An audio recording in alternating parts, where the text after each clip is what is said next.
Govinda.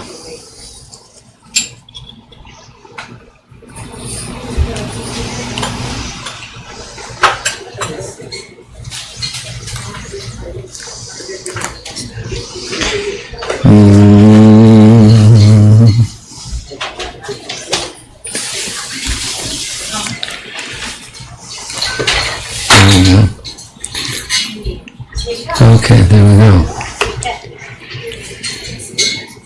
Wow. Part 3.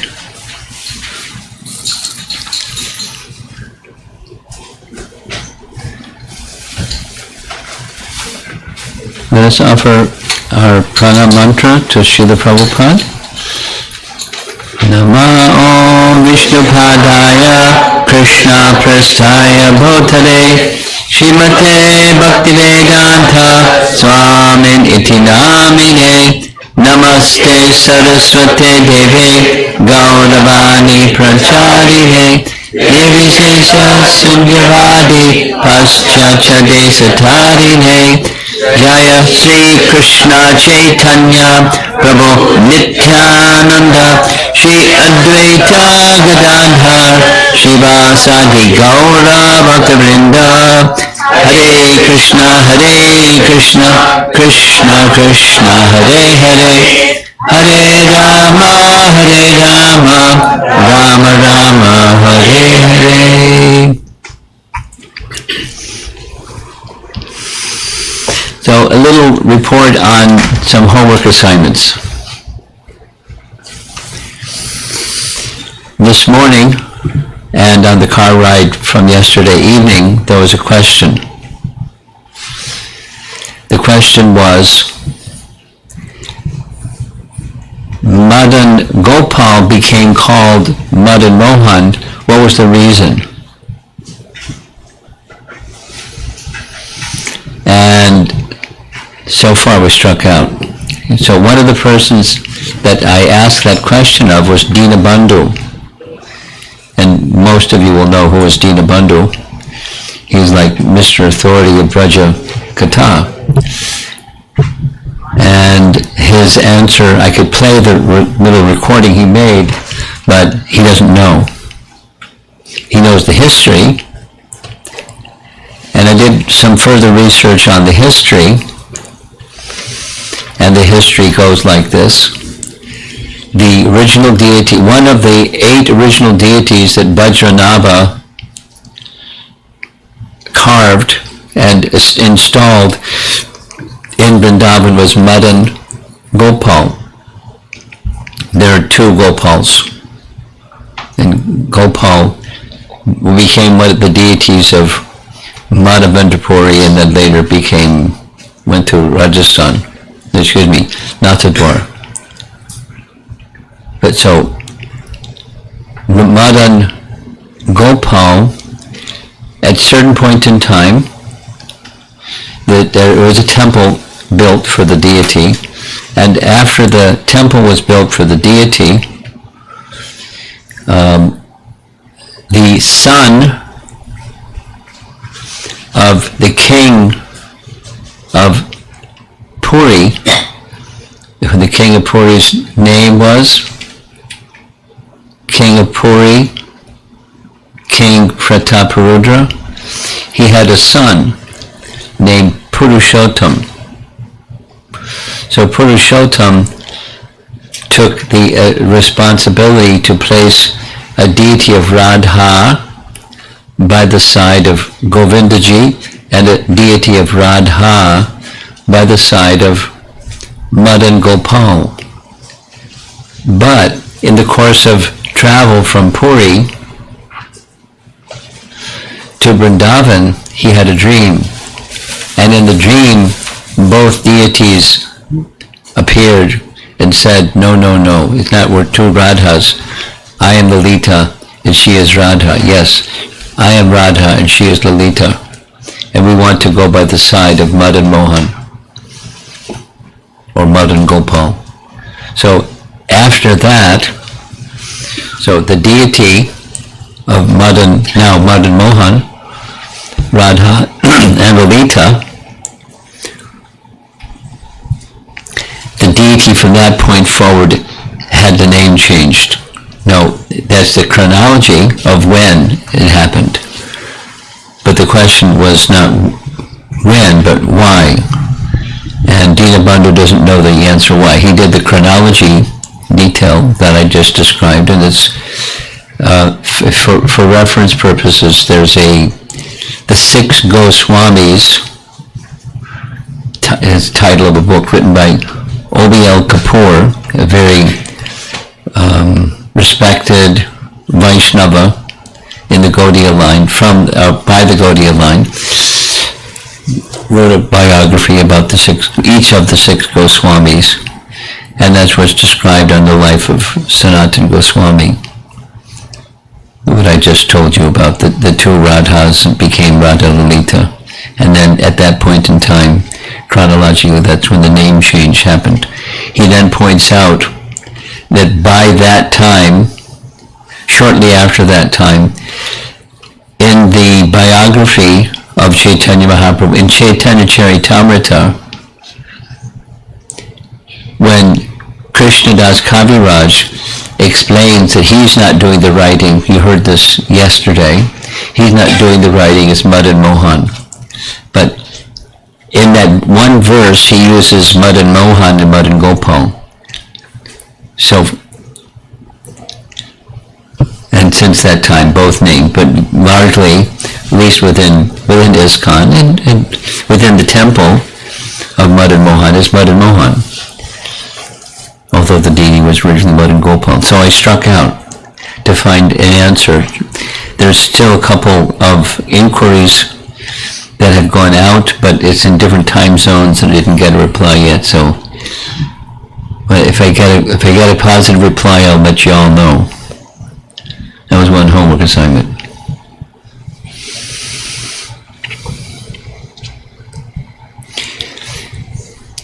And then there was another homework assignment. The other homework assignment, one of the other homework assignments was, what was the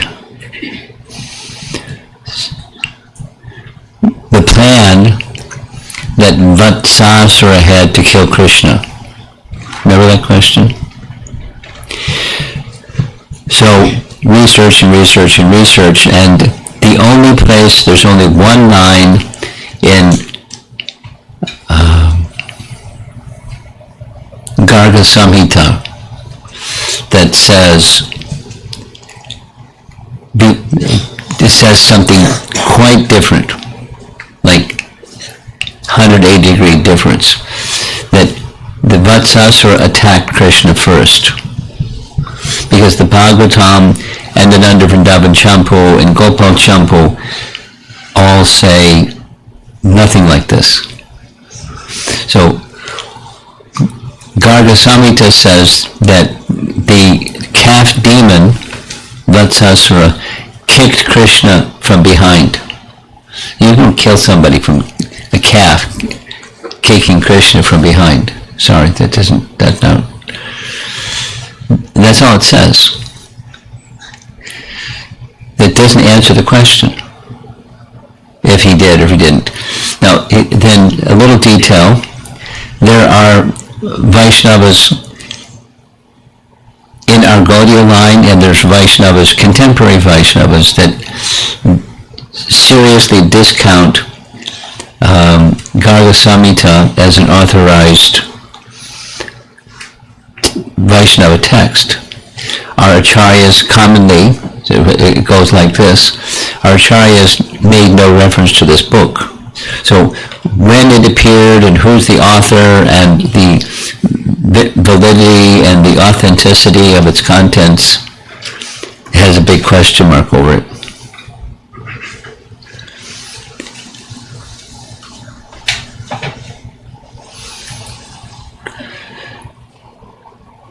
And besides, it doesn't say, because I have different translations of that in different, from different sources, and it doesn't say anything more than he kicked him from behind. It doesn't say that was how he planned to kill him.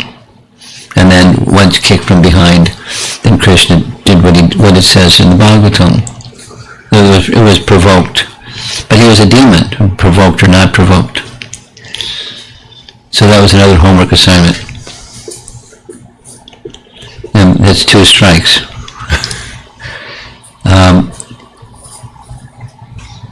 Then, in further research from the class the other day, it was Wednesday, I think, where we did part 2, there was a history of the previous life of Bakasura, and since then I did some further research from Ananda Vrindavan Champu. What's Ananda Vrindavan Champu?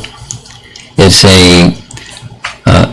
the Pastimes of Krishna in Vrindavan, in Braja, written by Kavi Karnapur.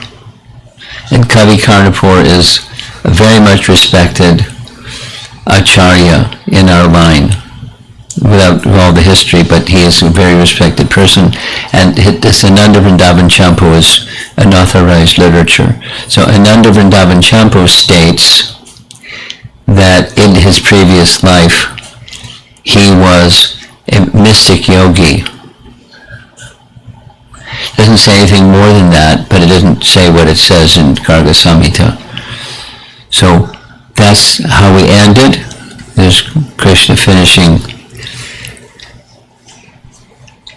Bakasura and turned into he wasn't just a demon, but all these demons turned out to have like huge demon bodies.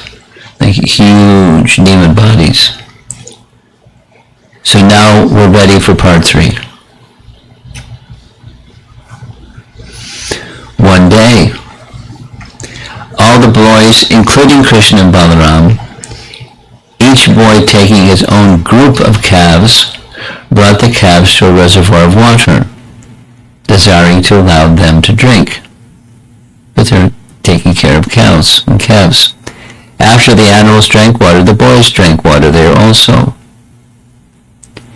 Right by the reservoir, the boys saw a gigantic body. That's just the feet of the gigantic body and the long beak reflected in the water. You see the reflection in the water? That's this beak. Resembling a mountain peak broken and struck down by a thunderbolt. They were afraid even to see such a huge living being. And look how big this Bakasura is compared to the cowherd boys and calves. Like, they're tiny and this guy's really big. His lower beak lay on the ground and his upper beak pierced the heavenly planets. Now in chapter 12, we're going to hear about Bakasura, starting tomorrow. And Bakasura, his upper jaw was in the clouds, but this is specifically saying in the heavenly planets. This guy's big. It seemed he intended to devour all the living entities on earth and in heaven. Kamsa had sent this demon to kill Krishna. So this is written in Ananda Vrindavan Champu. Kamsa sent him. great bodied demon was named Bakasura. He had assumed the body of a baka, or duck, or crane, with a very sharp beak. And his beak was really long. He's got big green eyes. Looks kind of freaky. Baka was huge, both in body and in cruelty, with the form of a crane. To assure his dearest friends of his protection, Krishna glanced at them. This is again Nanda Vrindavan Champu, with a delicate smile that captivated their minds and satisfied their hearts. They saw the duck, but they looked at Krishna and they felt peaceful. Krishna, the undaunted one who awards fearlessness to everyone in creation, smiled at the boys and moved near the demon. And that was deliberate, because he knew what the demon was going to do. Baka immediately swallowed Krishna in his beak. They didn't swallow Krishna beyond his beak, because Krishna made it so that he could put him in his beak, but not beyond his beak. He couldn't swallow him the rest of the way. So there's Krishna in the beak of Bakasura. But here the cowherd boys look pretty big, and the houses look pretty small compared to the cowherd boys. But anyway, Jiva Goswami writes, though this was so, and though he had a very sharp beak which was very strong to do his evil work, he could just get Krishna in his mouth, but he could do nothing more than that by Krishna's arrangement. Jiva Goswami continues, this was the will of Krishna, whose name means he who is famous as the great ocean of variegated and inconceivable pastimes. A little comment about this particular painting. The copyright, it says at the very bottom, little tiny letters, is 2004. And it's a BBT painting. And the history goes like this. In the summer of 1970, a few years ago, in the summer of 1970, Prabhupada released two books. One was Nectar Devotion, the other was Krishna book. And we were really surprised, because there was an indication that Prabhupada very much wanted to complete Srimad Bhagavatam.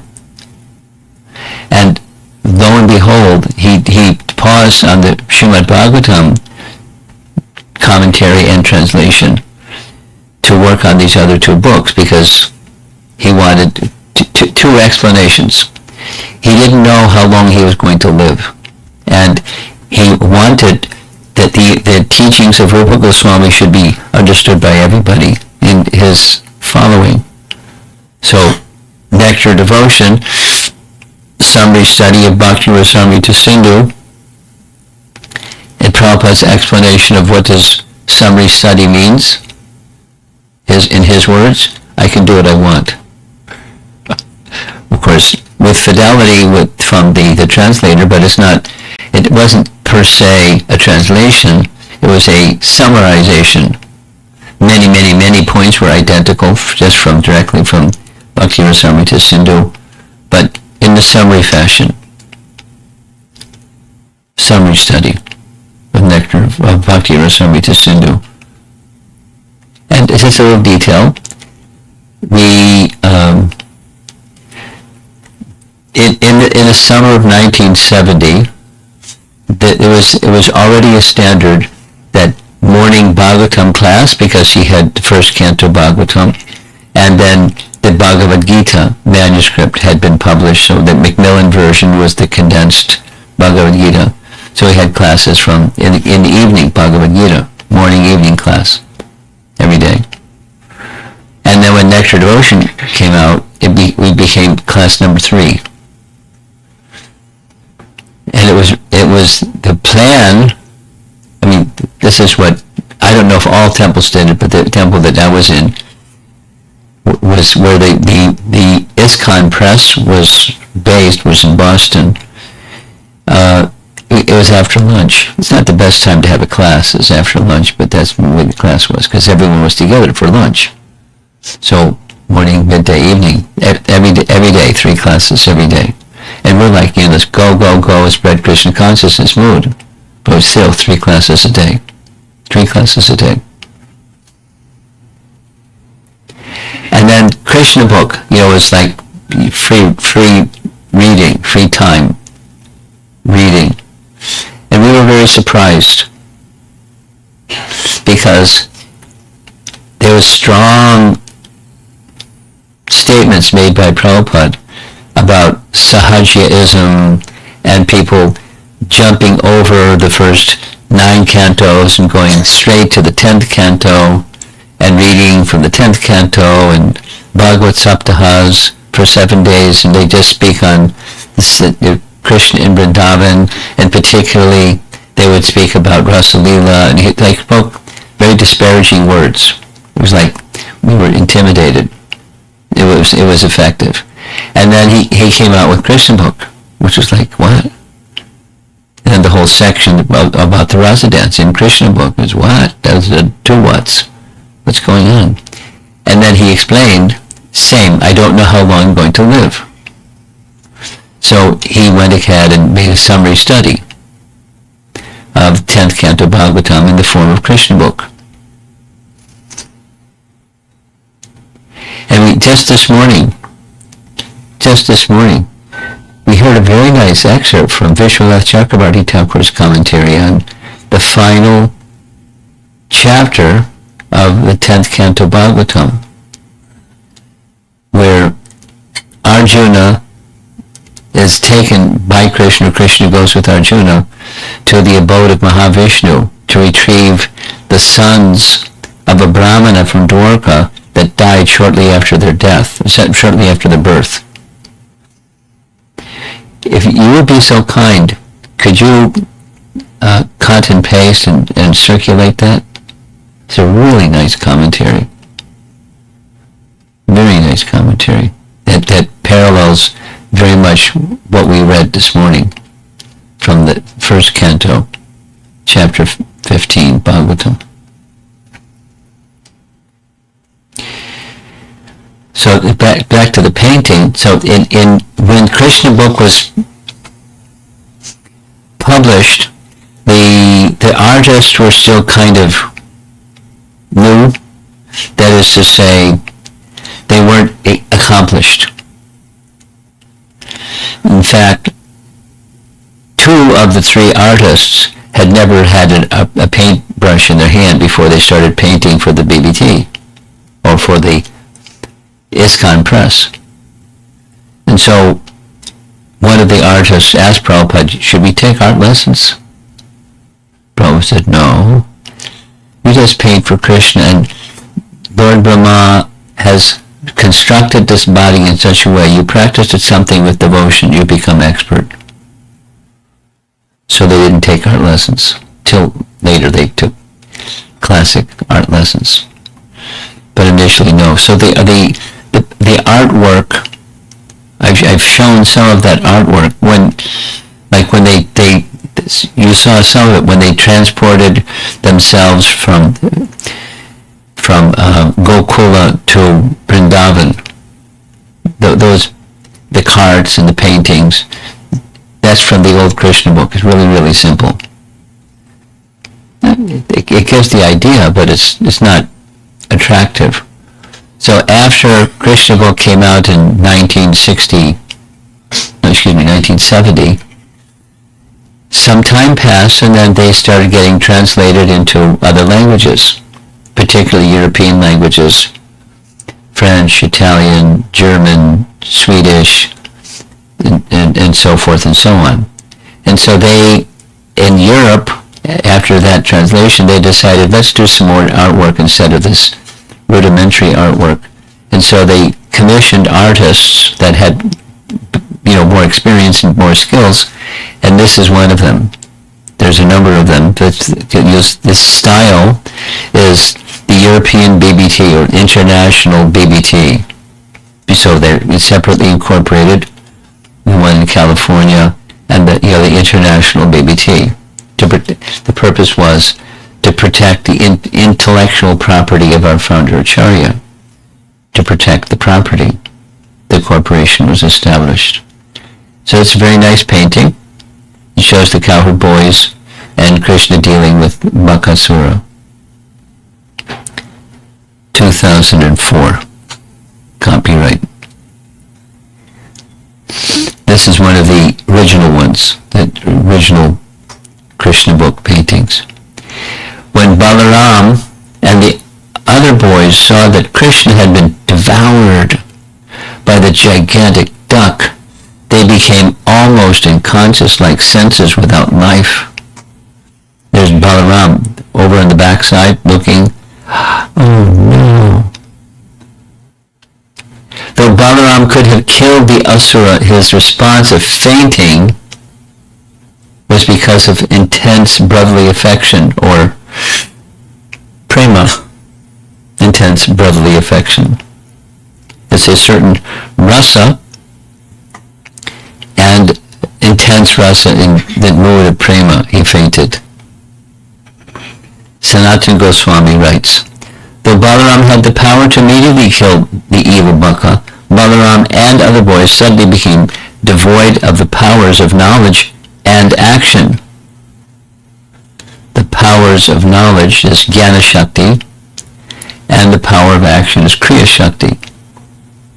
And for things to happen in this world, there's the reflection of Jnana Shakti, but things that happen in the spiritual realm, there's the original Jnana Shakti and Kriya Shakti. It's by which energies or potencies by which Krishna makes things happen. So they became devoid of those two potencies because they're overpowered by intense affection in prema for Krishna. They were like senses without prana or life air. Sanatana Goswami. Back to the translation. Krishna, who was the father of Lord Brahma, but who was acting as the son of a cowherd man, became like fire. Remember, he went up to Bakasura, smiling at the cowherd boys, went into his mouth, but he had a plan. He became like fire, burning the root of the demon's throat. And the demon Bakasura immediately disgorged him, like spit him out. But it's not over yet. He wants to go after him again. When the demon saw that Krishna, although having been swallowed, was unharmed, he immediately attacked Krishna again with a sharp beak. When Krishna, the leader of the Vaishnavas, saw that the demon Bakasura, friend of Kamsa, was endeavoring to attack him, with his arms he captured the demon by the two halves of his beak. Remember, it's a big beak and he's a little boy, but Krishna is very strong. And sure enough, Krishna squeezed the demon, who was friend of Kamsa, and the most powerful and most wicked in his grasp. This is a B.G. Sharma painting. That doesn't show how big Bakasura is, according to the Bhagavatam, but it gives an idea. Since Krishna was the goal of the devotees, Satam Gatihi, killing the demon was appropriate. The phrase, friend of Kamsa, was also suggests that by bifurcating the demon, it was as if Kamsa was also bifurcated. Jiva Goswami comments. He's drawing from the Sanskrit. Friend of Kamsa. In the presence of all the cowherd boys, Krishna very easily bifurcated him as a child splits a blade of virana grass. Simply, regular type of grass, not a strong type. Thus, by killing the demon, Krishna very much pleased the denizens of heaven. Now, usually in paintings like this, it shows the denizens in heaven. They're showering flowers, but it doesn't show that here. It just shows the cowherd boys in their own way trying to assist Krishna, carrying their cowherd sticks ready to whack the duck demon. But Krishna finished him. At that time, the celestial denizens of the higher planetary system showered Malika Pushpa. So I was curious, what's Malika Pushpa?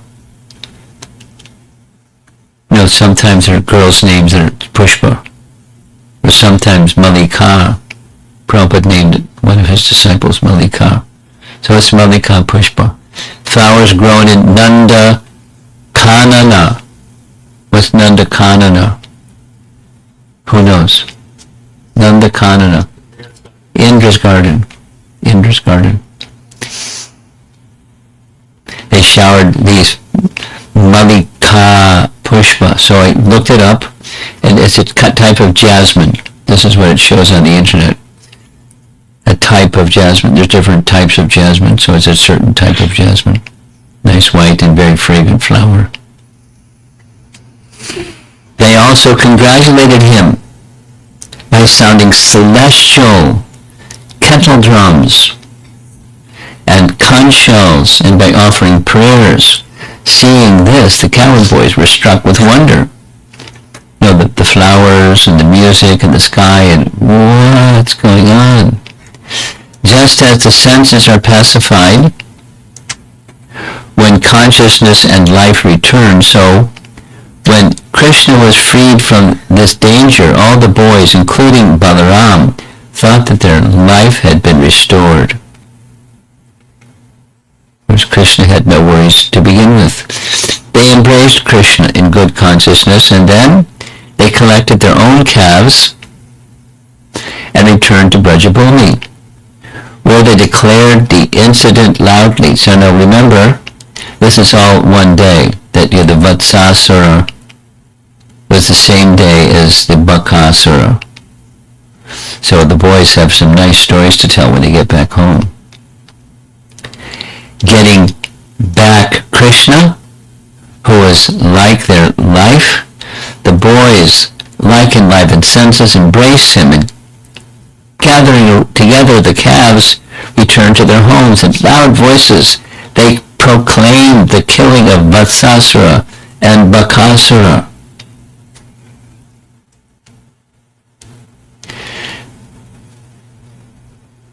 Now remember, in this same chapter 11, the residents of the cowherd community made a big shift. They traveled from one side of the river Jamuna to the other side of river Jamuna because there's too much difficulty, harassment of demons coming in Gokul or Mahavan. So they switched, not to their ancestral home, but to somewhere in between. And that's Vrindavan. But so here they are in Vrindavan, and right away they're being greeted by these more demons. When the cowherd men and women heard about the killing of Bakasura in the forest, they were very much astonished. Upon seeing Krishna and hearing the story, they received Krishna very eagerly, thinking that Krishna and the other boys had returned from the mouth of death. This is a classic painting. This painting was done much later than the original Krishna book, but it's depicting, purposefully, it's depicting all 5 of the rasas, including neutrality. But servitorship, friendship, parental affection, and conjugal affection, all in one painting. It's very, very beautiful.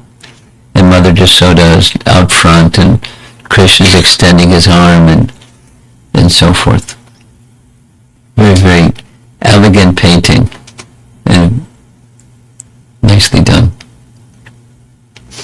Thus, they looked upon Krishna and the boys with silent eyes, not wanting to turn their eyes aside now that the boys were safe. Hearing this, the cowherd men, this is commentary by Sanatana Goswami, the cowherd men and women were surprised and immersed in great affection. They gazed at him with attachment, like back from death. This means that they became blissful in seeing him for a long time because their eyes were never satisfied fully. So here's Mother Yashoda with Krishna in her arms, thinking, alas, even though I left Mahavan to escape the harassment of demons, they are still attacking my son. My son is very bold and restless. But what can I do? And where can I go? By destiny I am confused, and I cannot understand the plan of providence. So Krishna is omniscient.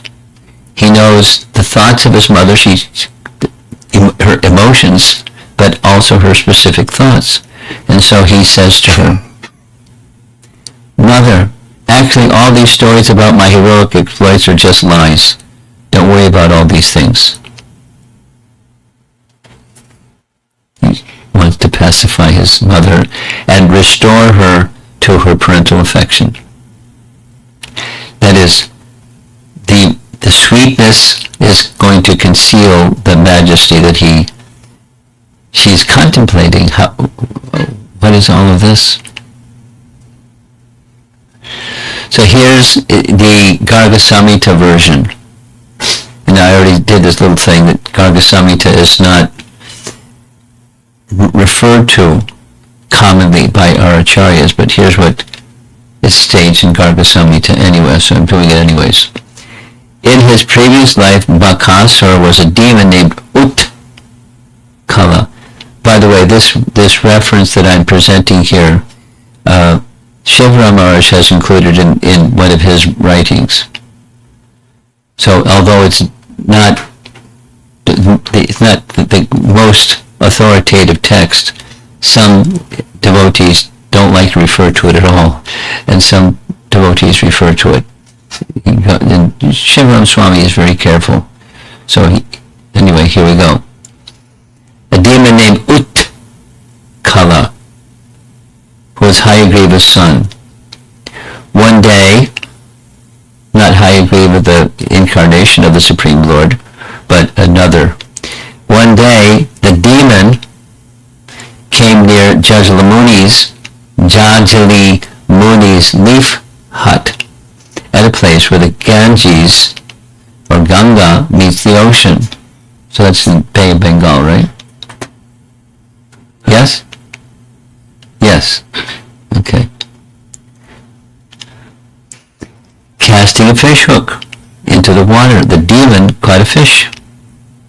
Although forbidden again and again, the wicked-hearted demon gave no respect to the sage's words. The sage told him to stop, but he didn't stop.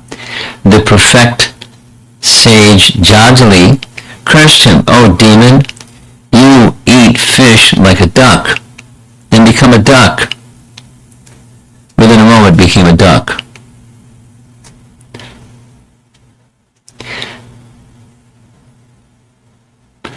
Utkala said, "Oh sage, save me. I did not know the power of your austerities.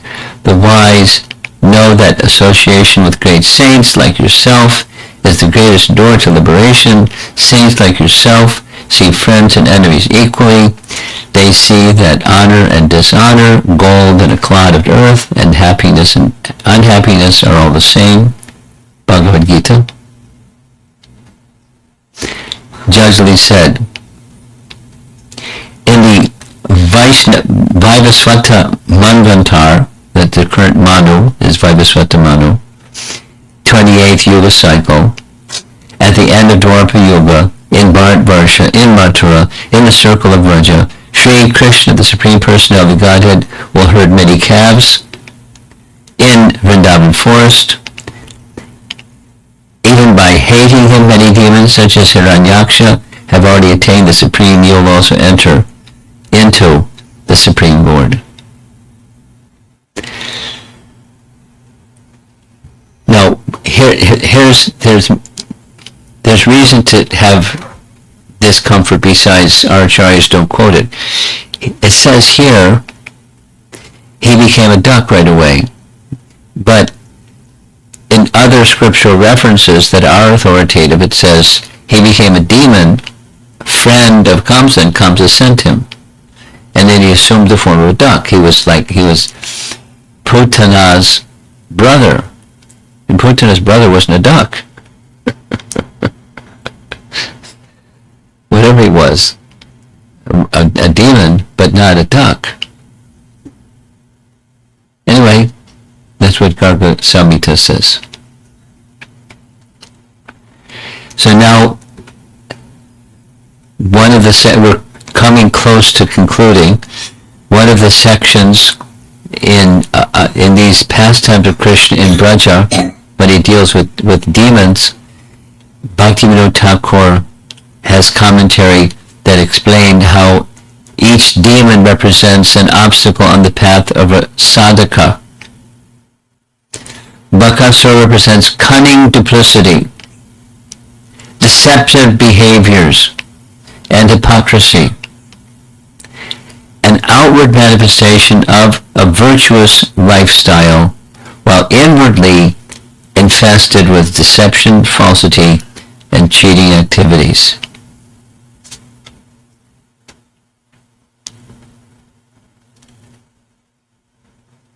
So that's the end. Bakasura is finished. The cowherd boys are now back in Vrindavan, and they're having their association with the residents of Vrindavan, starting with this fantastic meal.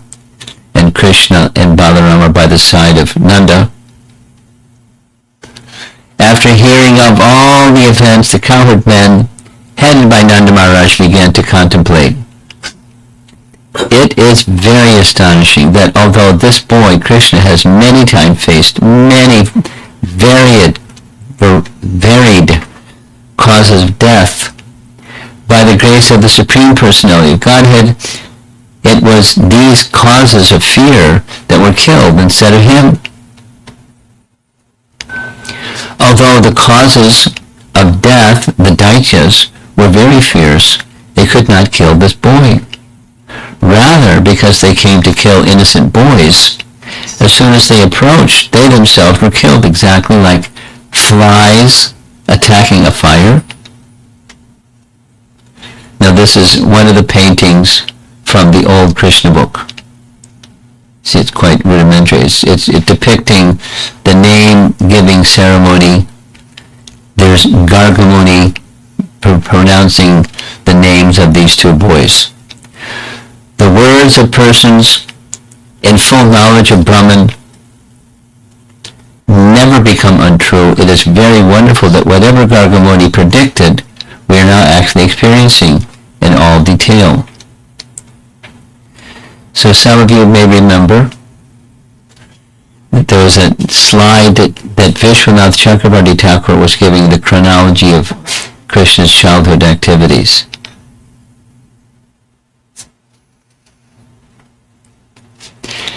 Next week, Friday, is Balaram's appearance day. Is that right? No. 2 weeks from now. Yeah, 2 weeks from now. Balaram's appearance day. Yes? August 8th. August 8th. Okay. My brain is scrambled. Okay. I was told, so I'm going to be visiting the Chicago temple for Balaram's appearance day. It's a nice weekend. Festival after festival in different locations and so forth. On Sunday, they already let me know that we have been emphasizing Krishna's childhood pastimes in Vrindavan up until 5, so Bala. And the transition between 5 and 6 We're going to hear that starting tomorrow. He is just before 5 years old when he starts taking care of the cows, and that's a nice pastime. That the transition between 4 and 5 takes place during the killing of the serpent Bakasura.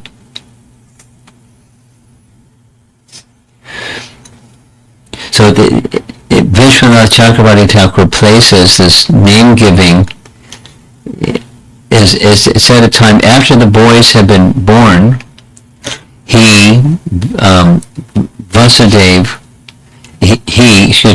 Nanda goes to Kamsa to pay his taxes. Looking around the room, see if everyone's fully attentive here. Mathura was the capital, and the arrangement was, along with the capital, there's agricultural land to supply the necessities of the urban capital. So there was a landholder who was entrusted by the king to oversee like a landlord, but it's the property of the king, and the landlord looks after the property of the king and annually pays taxes. So the king can distribute the wealth to the citizens and engage in some commerce and trade and so forth and so on. So annually, Nanda made a visit to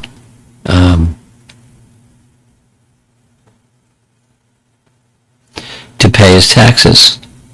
And he found out when he went to Mathura, many things they didn't know about these two boys. And so the advice was given to him, have a name-giving ceremony performed by Gargamuni. The Gargamuni decided, I am the priest of the royal family. So if I do the name-giving ceremony in a public place, they'll put 2 and 2 together. These are royal children. So he planned, as you can see in the background from this painting, there's a cow. It was in a cowshed. It's like surreptitiously, the name-giving ceremony. They've got a nice place for a name-giving ceremony for Krishna and Balaram. But he pronounced things about both Krishna and Balaram that were amazing to Nanda. But now Nanda is reflecting back what he heard. In this way, all the cowherd men, headed by Nanda Maharaj, enjoyed the topics about the pastimes of Krishna and Balaram with great transcendental pleasure, and they could not even perceive material tribulations. Isn't that nice? Srila Prabhupada writes in his BBT purport 112, here's an instruction about the results of studying and discussing the Krishna Leelas that appear in Srimad Bhagavatam. Sadhyo hridya avarujyatetra kritibi shoshubi takshanat. Nanda Maharaj and Yashoda in Vrindavan appeared like ordinary persons of this material world, but they never felt the tribulations of this world, although they sometimes met many dangerous situations created by the demons. Their purity and innocence was being highlighted. Of course, the position of Nanda and Yashoda is not an acquired position after many, many lifetimes of something.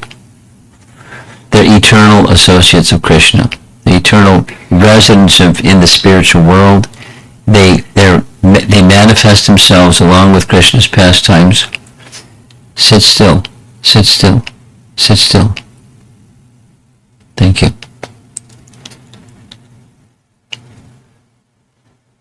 They manifest their forms when Krishna performs his earthly pastimes, as along with many other associates, but they have an innocence and purity that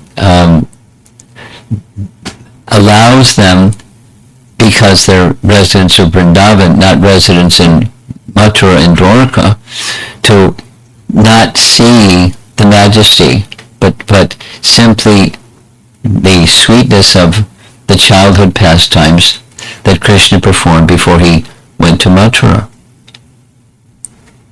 In this way, Krishna and Balaram passed their childhood age in Brajabhumi by engaging in activities of childish play, such as playing hide and seek, constructing a make-believe bridge on the ocean, and jumping here and there like monkeys. And very soon, they would all be celebrating Krishna's birthday. So will we. So they have this very intimate, confidential, not easy to understand, but super attractive activity. And how do we know about all of this? This is our final slide here. This is Srila Prabhupada making great sacrifice to provide us with his commentary, which is a summary of many prior commentators, acharyas, making their comments on Srimad Bhagavatam for us.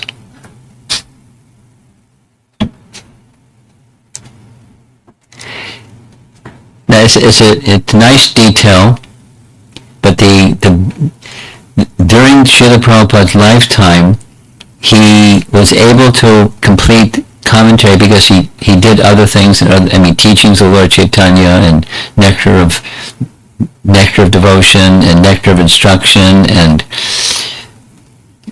Krishna book and so many other things. He didn't complete Srimad Bhagavatam, which was his plan. He made it through chapter 13, and then in chapter 14 is his disciples. But very nice gift, transcendentally wonderful gift that he personally enjoyed when it's a nice little anecdote. Whatever was going on, he was so dedicated to delivering the world from nescience, and that one of the primary instruments of that was the BBT publications. So it was very dear to his heart. And when a new book would come in any language, he would get the first copy. And those that were with Prabhupada when this happened, whatever was going on, the person that had the copy, they rushed into Prabhupada's room and placed it before him, and everything whatever he was doing, it stopped.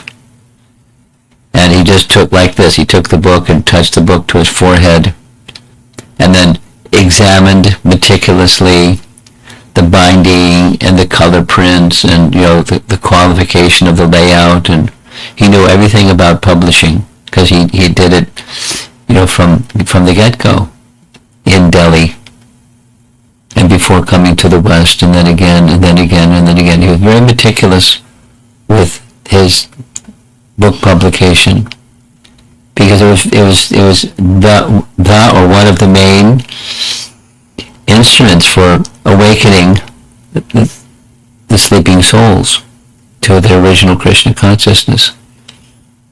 So same as what we're attempting to do here. These pastimes of Krishna in Vrindavan are filled with spiritual potency,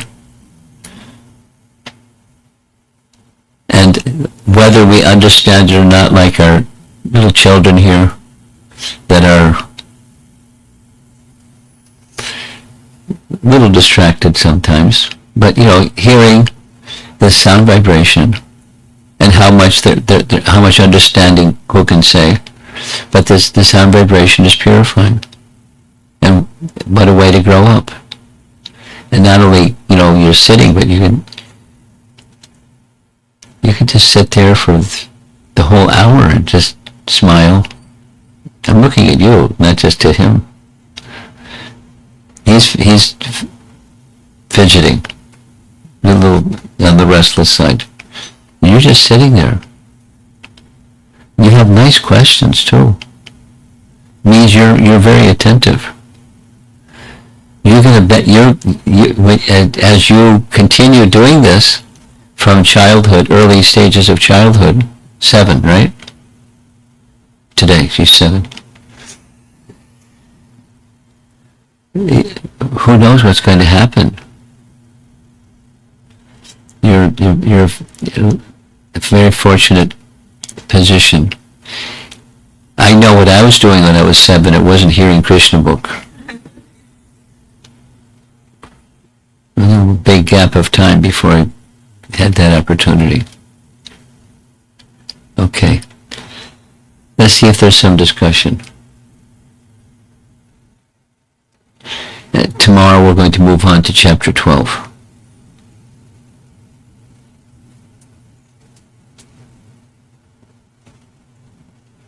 Yes. Just, I also did some research on the Which? Samhita, the authenticity of. Authenticity. So, a couple of references. One is Bhakti Chaitanya Swami also in his Demons in Vrindavan. He makes reference, yeah. And then this I haven't checked this, but I read that Bhaktivinoda Thakur in his Navadvip Mahatmya references Garga Samhita 7 times. So that was, and That's significant. yeah, and Bhakti Chaitanya Maharaj is a contemporary person. Bhaktivinoda Thakur is a luminary. yes. So I haven't checked that Navadvip Mahatmya. You haven't. Yeah, but I will. okay. So Because I have soft copies of all this stuff. good. And I'll get back to you. Thank you for pursuing this. Yes, and I also heard a class by Chaitanya Charan Prabhu where he talks about Garga Samhita and this controversy, quote unquote, around it. And he said the reason that Vaishnavacharyas haven't quoted it does not discount it necessarily. And some of the events, It definitely discounts it. some of the acharyas, right? I mean, Bhaktivinoda Thakur does. Okay, but the statement that because our acharyas have not referenced it or quoted it doesn't discount it. I disagree with that statement. So, yeah, I'm not quoting him fully. Okay, I'm commenting on what you did say. Okay. So what he said in that video is that there is also the aspect of Kalpa Veda. That some of the events That's different. Yeah. That's different. It's perfectly fine. There's different days of Brahma. No problem. No problem at all. No problem at all. That's not authenticity verification. Different days of Brahma. I'm going to write to him. Thank you for bringing his name, because I'd like to hear what he has to say. Send him the video link. Yeah. Oh no, but yeah, I want it 1-to-1. I want to hear from him directly. And he can, respond or not respond or whatever he wants to do. And obviously there's differences of opinion. That's already, we floated that one around a few times. And some persons are very adamant.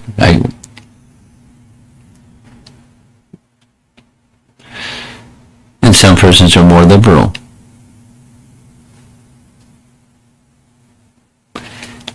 Okay. Someone else. Maharaj, there's a slide of Bhaktivinoda Thakur saying that Bakasura represents duplicity, I'll go back. deception, duplicity.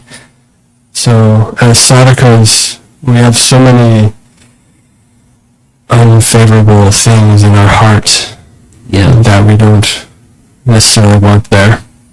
but still we're engaging in the process. Can you maybe elaborate on what he's saying here so that we can check our own,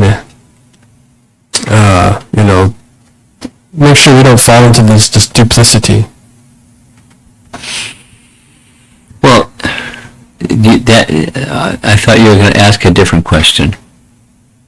I'll answer the question I thought we were going to ask, and then I'll get to your question. My understanding of what Bhaktivinoda Thakur's writing is, in the sadhana stage of bhakti, there are obstacles. And one can identify what those obstacles are.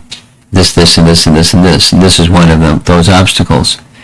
Specifically, Krishna performs his pastimes in Vrindavan, killing demons, in such a way that through that pastime and hearing that pastime, that obstacle is diminished. But by hearing the pastime, which is in one way of answering your question, just hearing the pastime. Now, maybe those of us sitting in this room, or everyone that has ever heard the Bakasura story, doesn't feel like my tendency for duplicity and deceptiveness and cunning, poof, they went away. But it's not quite like that anyways. It's not poof, went away. It's gradually, awakening of Krishna consciousness diminishes coverings.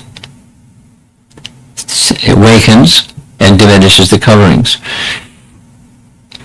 So now your specific question is, to whatever degree any one of us has such a tendency, how to overcome such a tendency.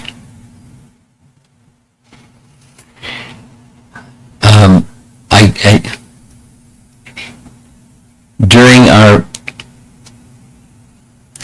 Memorial Day weekend in Gitanagari, I gave a whole seminar or a whole class specifically on simplicity, which is the opposite of duplicity. And in that class, it gives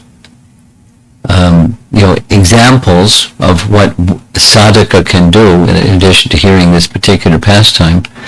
They're being able to detect such a tendency and to address it with some strength, because tendency means even if I can discern here's something I shouldn't do, I may do that something I shouldn't do because of duplicity, or conceal that thing that I'm doing surreptitiously without others knowing because of tendency. So the principle of overcoming such a tendency is bhakti, obviously, but aligning oneself. The more one can align oneself in ways that are focused upon what Krishna wants, then that tendency is diminished. Supposing I'm not there yet, supposing I'm a sadhaka, that in many ways I can do things nicely, in some other ways I privately have something that's compromised, and I don't want it to reveal it. So I keep it concealed, and I go on as if otherwise. But it's there. And as long as one allows it to be there, it doesn't diminish, it continues. There's a tendency for it to grow. So a corollary teaching that I like to encourage and apply is there are areas for each of us that give us purity and clarity and strength. So do a lot of that, whatever that is. You abundantly do that. And then this gives me strength, and over here is an area that I don't have the same strength. So borrow from strength to an area that needs strength. become strong, not purposefully continuing with weakness or hidden, behaviors or intentions, but knowingly, so that I have the strength to deal with them, because that's what your question is. Borrow from strength in an area where there's weakness, purposefully, and then do it incrementally and sequentially, and little by little by little by little by little, overcome such a tendency, borrowing from strength, where there's strength and purity and clarity.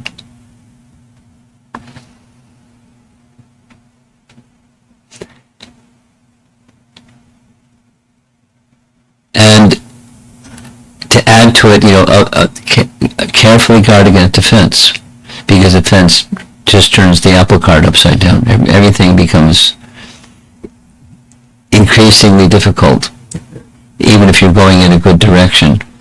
Everything becomes disturbed by offense. So carefully guard against offense.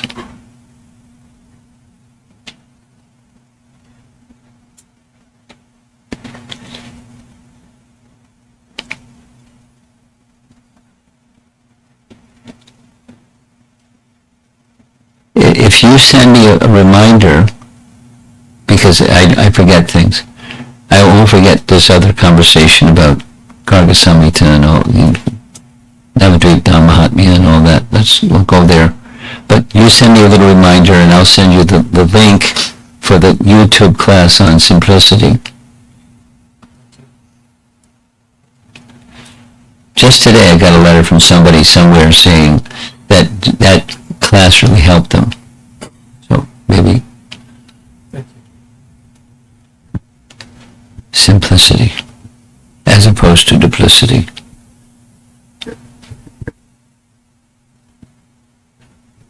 This young fellow over here.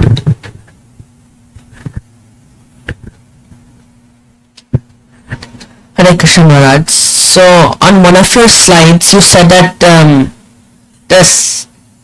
the Saint Jarjali said to Utkala that when he became Bakasura and when he met with Krishna, he would, like it said that you will enter the body of the Supreme Lord. Yes, so does that mean Sayuja. Oh. Sayuja. You know the meaning? Yeah. Yeah. No, that's Garga Samhita, and there's a little debate about its authenticity. But that's what it means, the Sayuja. Okay? Yes.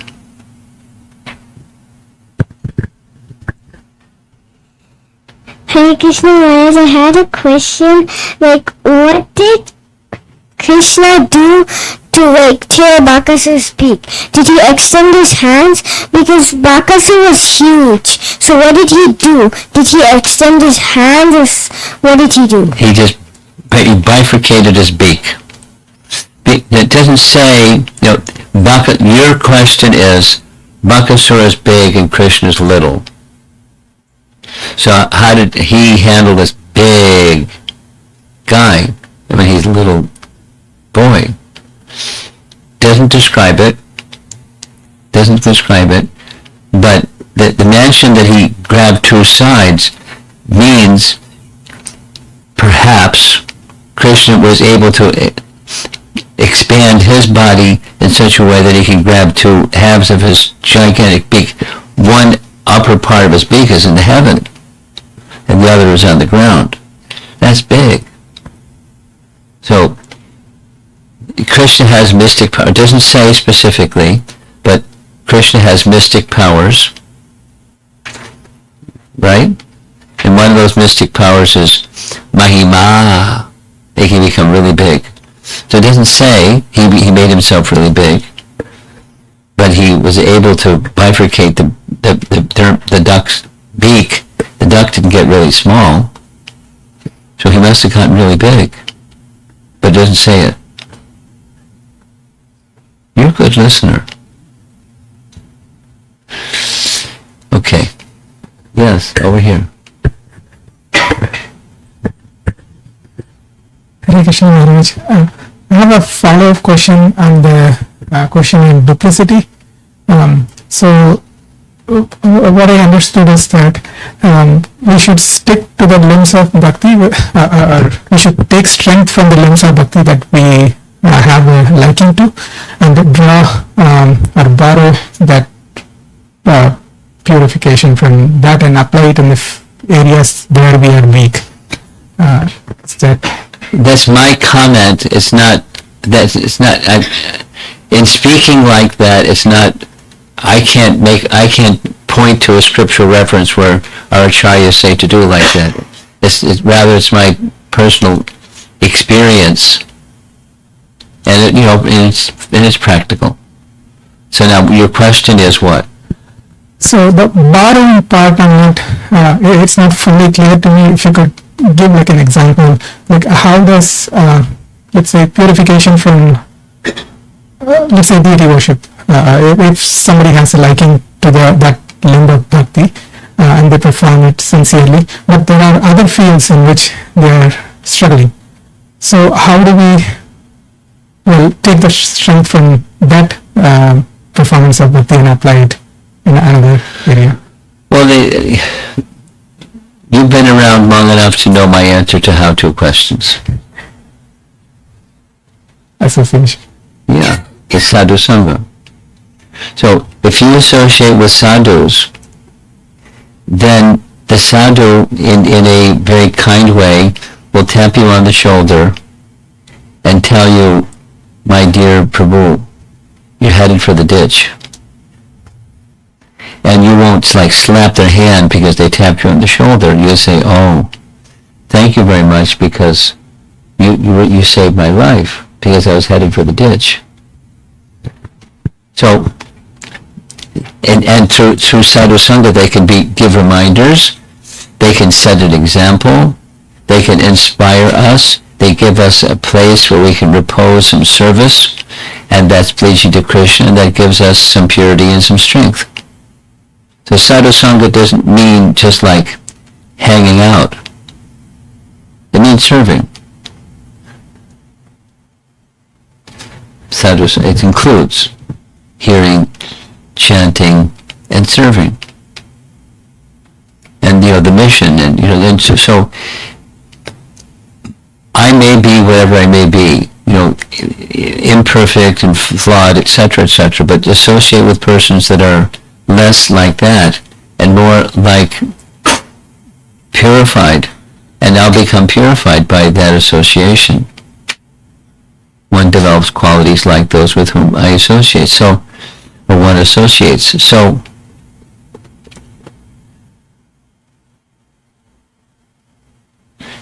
and then you do with sadhus what sadhus do. You do bhajana kriya. And so that's how. Thank you very much, man. Behind you always have a good question too. No. Okay.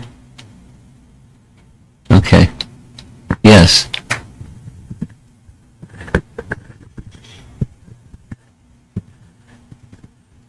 Hare Krishna Guru Maharaj, thank you so much for the series of enlightening classes. I'm just curious to know whether all these pastimes that are happening in this Vrajabhumi, do they also happen in the spiritual world? No, it's only in the earthly planets? The childhood pastimes do not happen in the spiritual sky because there's no childhood pastimes. The explanation is, within Krishna is everything. Yes. And not everything is manifest, although everything is within Krishna. And when he appears in this world, then that which is not manifest in the spiritual world, like having a mother and father and having childhood pastimes, they're manifest in this realm. They're within Krishna, but they're not manifest, and here they're manifest. So there's a sweetness in these pastimes that attract the hearts and the mind, and the potency of sweetness is very special. So Krishna enjoys. I mean, that comes the topic of rasa. He enjoys. Just like he enjoyed walking up to the Baka and smiling at the cowherd boys, and then having Baka put him in his beak. And it's not like Krishna didn't know. But it's rasa. And then the cowherd boys fainted. Balaram was all powerful, didn't do anything. Like, so it's loving exchange in a certain way. That's not manifested because Krishna's form in the spiritual world is manifest as the 16-year-old or the youth, Yovana. But Bala is not there. So now, you want to say something else? Yes, Guru Maharaj. How about pastime, like dealings between Radha and Sri Krishna, like the tax collection and things like that? We hear a lot of pastimes. So would they also happen there, or I'm just curious to know? Yes, but it's age dependent.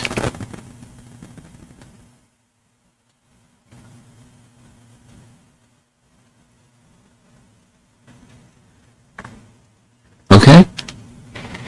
So it's age dependent. So the younger the age, it's not manifest.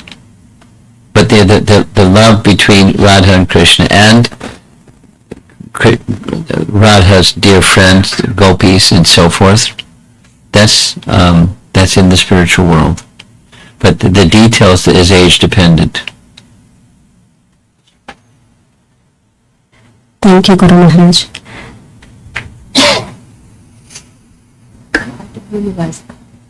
Okay. Mataji has some questions. Okay. Last time in the class you said that following on this same lead that there is no childhood of Krishna in spiritual world.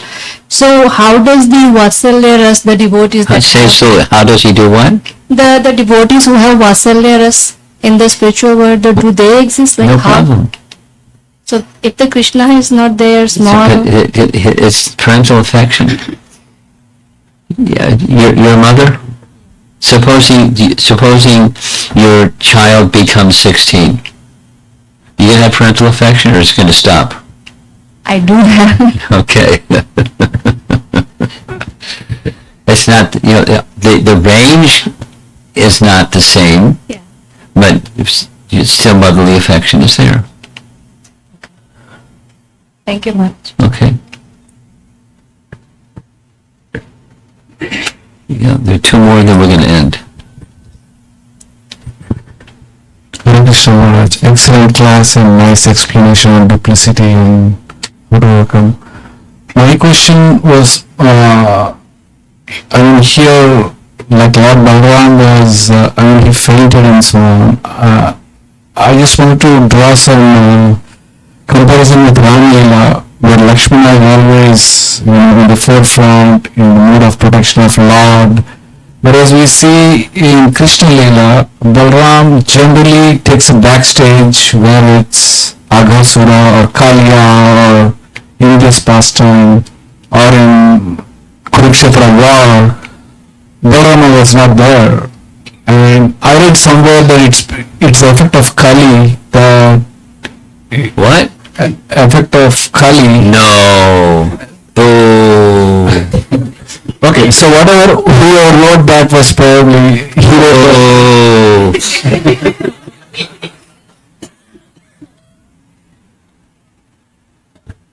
Sorry. So I want to understand, how we comprehend Lord Balaram's. Okay, that's another way of asking the question. Okay. It's it's the love in different places. There's different moods from the same person. The relationship between Balaram and Krishna is different. Like some of the examples, Krishna arranged it in some cases that Balaram wasn't present. That's going to happen next. the Agasura, Balaram wasn't present. It was purposeful. Or the Kaliya Lila, Balaram wasn't present. Purposeful. Krishna orchestrates, and Yogamaya orchestrates Krishna's pastimes for him. So he has a role to play, and his mightiness and majesty sometimes becomes covered. Like after Agasura is killed and Krishna manifests all the calves and cowherd boys, Balaram doesn't detect it.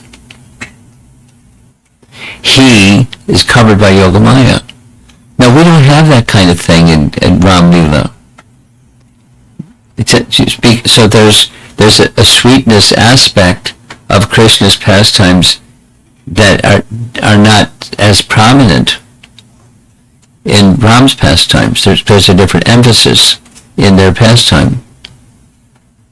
Virtue and nobility and proper conduct, dharma. Strong emphasis in Ramayana.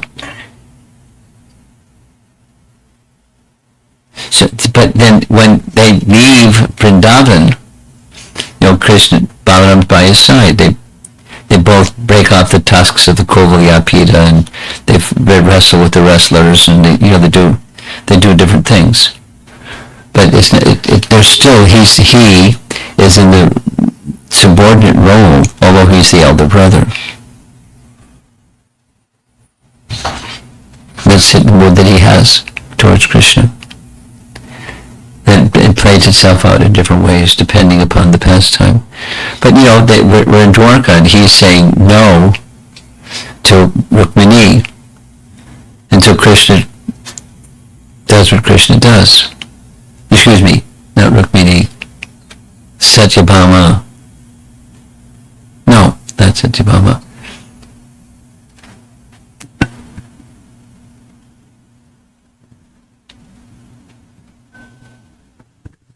Subhadra. But it's a lila of loving exchange between the two of them that's orchestrated by Krishna for loving exchange of a particular variety.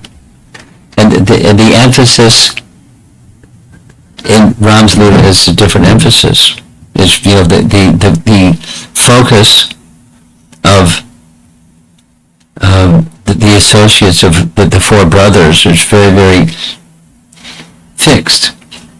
I mean, there's some flexibility, but very fixed in the positions that they have in the pantheon of the relationships. And Balaram is very flexible in that regard.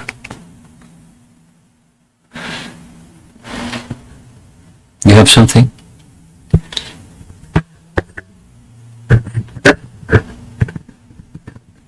Hare Krishna Maharaj.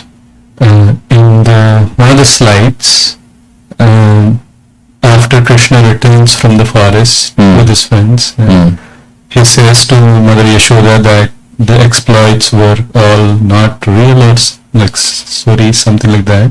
It's Ananda Vrindavan Champu. It's not directly Srimad Bhagavatam, but it's Kavi Karnapur's realization and expression.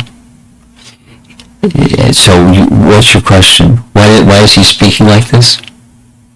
I mentioned why he's speaking like this. To restore the parental affection. Yeah. My question is, to me at least, it seems this convincing process that Krishna is trying to do happens multiple times with Mother Yashoda. Is that, I'm just trying to make a comment, and a question being, why does it not happen with any of his friends? Why does it what? Not happen with any of his friends. I don't understand your question. Why does what not happen? Krishna trying to convince the mothers of their friends? No, his own friends. His own friends. Well, there's a different relationship. Your mothers don't have the same relationship as friends. She's the adult. She has parental affection. There's this, and he's her little boy.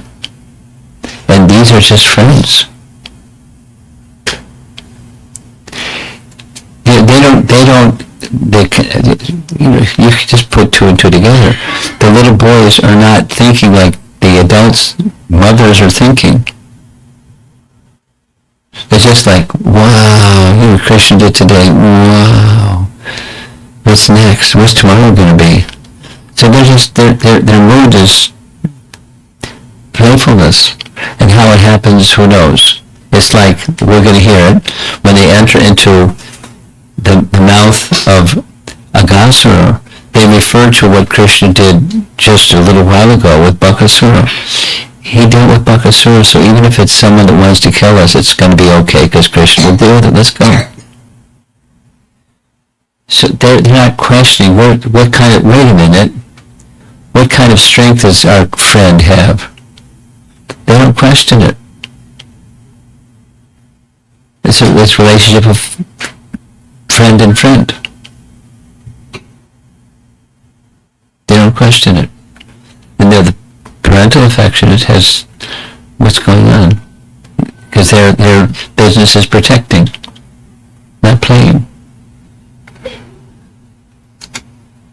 Different mood. So different thoughts enter. Srila Prabhupada ki jai.